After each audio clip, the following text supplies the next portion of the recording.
Bonjour à tous et bienvenue dans Créa News, l'actualité pour les artistes, les curieux, mais aussi les entreprises.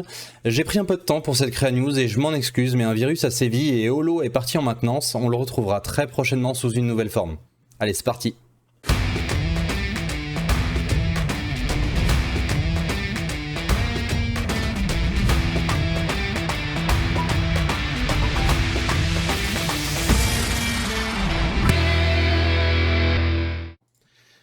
Ce vendredi a eu lieu Yamag Masterclass France. C'est un plaisir de retrouver ce que vous avez pu connaître sous la forme des Art & Talk.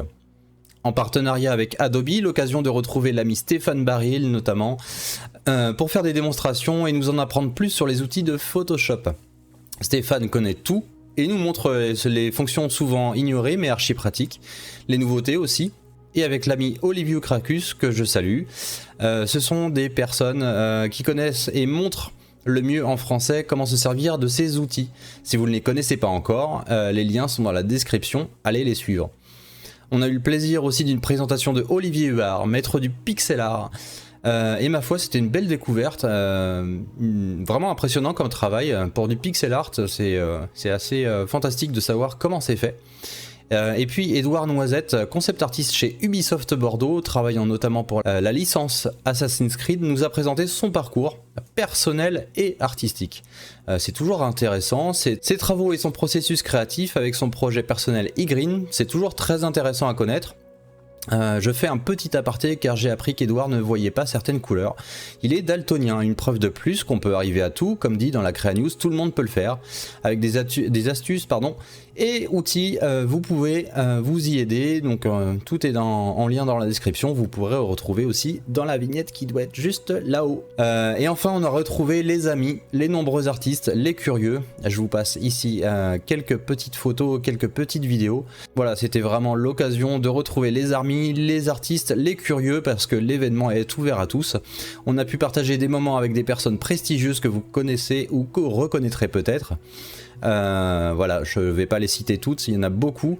Ça fait du bien, ça regonfle le moral, on soutient ce genre d'événement. Merci à Patrice d'avoir relancé la machine. Ce sont des années d'efforts pour lui.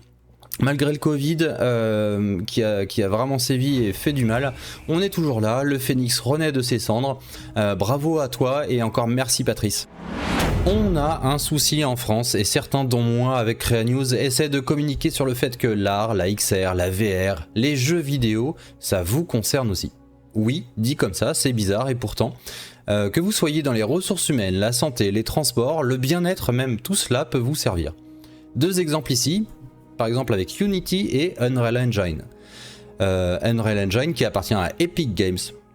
Tous deux sont des moteurs de jeux vidéo. Ils montrent comment la technologie peut être utilisée pour créer un personnage de haute fidélité dont les déformations sont pilotées par une simulation complète des muscles, de la chair et du tissu. Alors là, si vous êtes dans la santé, vous êtes étudiant en médecine par exemple, alors là ça vous concerne complètement. Ça fournit donc du coup un double anatomiquement correct à partir de données 3D, 4D et IRM. Comment le déformateur peut être utilisé pour approcher une simulation musculaire complète. C'est juste fou. Et ça c'est disponible donc du coup sur Unreal Engine.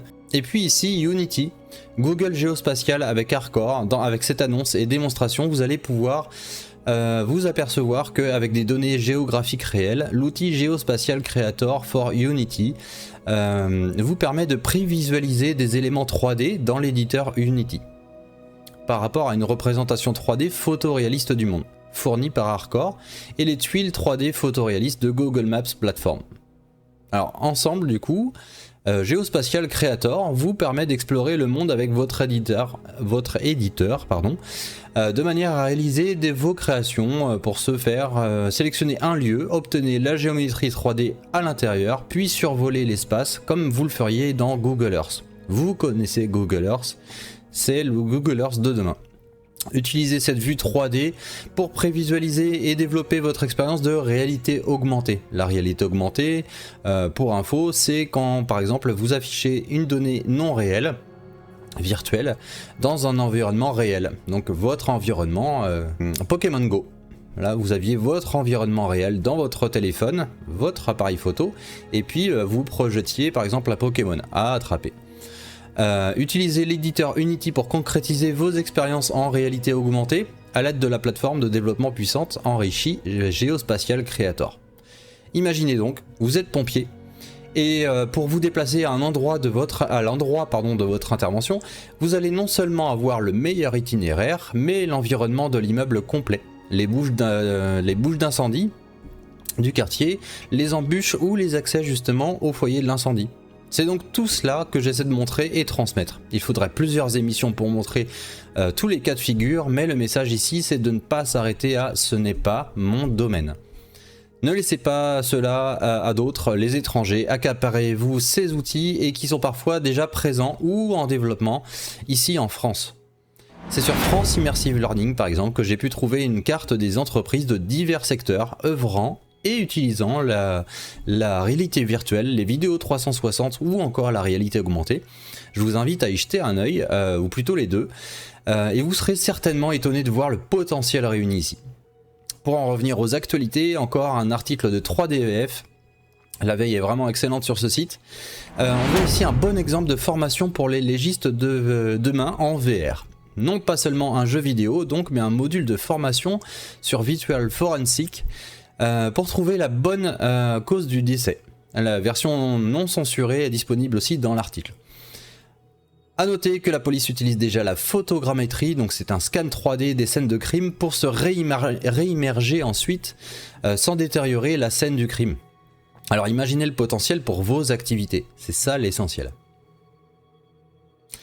Allez, Lenny nous parle de l'augmentation du réalisme pour les jeux, pas seulement, et partira très prochainement dans des univers à explorer en VR avec un collectif d'explorateurs. À suivre, ça vaut le coup de voir à quel point les univers dans VR Chat sont des merveilles. VR Painting sort une mise à jour avec un mode zéro gravité qui promet une bonne séance de dessin ou de graffiti pour une créativité en toute légèreté. Et puis un focus amical sur une bonne chaîne YouTube de l'ami Edith Scottini, Highway to Hell. Edith explore et nous montre, nous donne des conseils, des exercices pour comprendre les fondamentaux en peinture. Aquarelle, dessin traditionnel et puis des ressources. Donc si vous êtes curieux et si vous avez une bonne chaîne à regarder, c'est celle-là.